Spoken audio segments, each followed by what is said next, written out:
Hey friends, on 1 Minute Math today we're going to be talking about the chain rule. This is a calculus concept, and the idea here is that we're going to be taking derivatives of composite functions. So let's say you know already how to take the derivative of something like x cubed plus x, and I would ask you for f prime of x, and you know that that would be 3x squared plus 1. What we're going to do now is introduce a composite function by taking that function x cubed plus x and let's put it inside something else.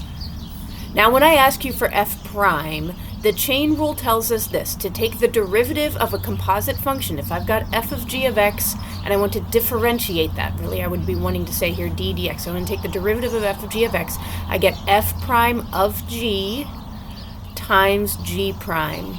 If you want the full explanation of where that comes from and what it means, please click the link in the comments for the full explanation video. But in this case, I'm just going to illustrate it for you. We're going to take the outermost function here. The outermost function is this to the fourth, and I know that the derivative of something to the fourth is 4 times that thing to the third. What goes in here remains the same, x cubed plus x. Then I multiply by the derivative of those insides, 3x squared plus 1. That's the chain rule. Probably the most common error that I see people make on the chain rule is they take something like this and they guess that f prime is going to be 4 times 3x squared plus 1 to the third.